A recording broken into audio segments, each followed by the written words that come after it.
Hello' guys, welcome back to my YouTube channel Anowarul GK master. আজি আপোনালোকক আনোৱাৰুল জিকে মাষ্টাৰো ৱাইনিটা ভিডিঅ'লৈ সকলোকে স্বাগতম জনাইছোঁ।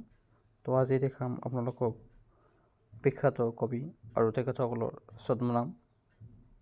আৰু তেখেতসকলৰ ছদ্মনামবিলাক হৈছে ব্ৰিঞ্চি কুমাৰ বৰুৱা, বীণা বৰুৱা, বিষ্ণুপ্ৰসাদ ৰাভা, কলাগুৰু, যাক সকলোৱে চিনি পাওঁ,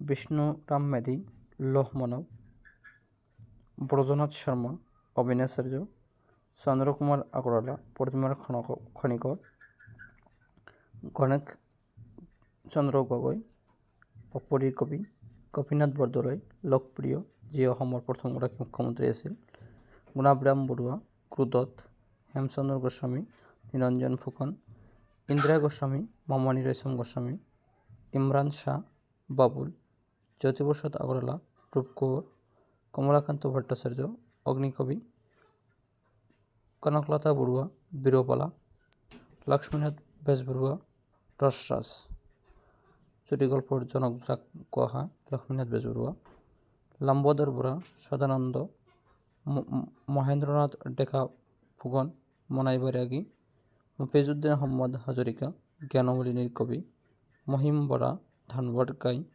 নবীন চন্দ্ৰ বৰদলৈ, কৰ্মবীৰ, নলিনী বালাদেৱী, অতীন্দ্ৰিয়বাদী কবি, যিয়ে অলকানন্দা কাৰণে সাহিত্য একাডেমী বঁটা লাভ কৰিছিল, নৱকান্ত বৰুৱা, ইষুত ককাইদেউ, সীমাদত্ত, নীলমণি ফুকন, বাগ্মীবৰ, যিয়ে ইয়াৰ আগতে অসম চৰকাৰৰ দ্বাৰা বিভিন্ন ধৰণৰ বঁটাৰ বিভূষিত কৰা হৈছিল, পবিত্ৰ কুমাৰ ডেকা, ৰাজেশ্বৰ হাজৰিকা। তো আজিৰ ভিডিঅ'টো এইখিনিয়ে আছিল, ৰাইটাৰ আৰু তেখেতসকলৰ নিকনেম বা ছদ্মনাম। তো যদি ভিডিঅ'টো ভাল লাগে তেন্তে লাইক কমেণ্ট শ্বেয়াৰ কৰিব আৰু বন্ধু বান্ধৱীৰ সৈতে শ্বেয়াৰ কৰি আপোনালোকে বস্তুটো জনাই দিব। আৰু আনোৱাৰুল জিকে মাষ্টাৰ ইউটিউব চেনেলটো যদি আপোনালোকে ছাবস্ক্ৰাইব কৰা নাই তেন্তে ছাবস্ক্ৰাইব কৰি ৰাখিব। মই এনেকুৱা ধৰণৰ কম্পিটিটিভ এক্সামৰ কাৰণে কিছু প্ৰশ্ন আৰু উত্তৰ প্ৰত্যেক দিনে লৈ আহি থাকিম। তো আজিৰ ভিডিঅ'টো এইখিনি আছিল।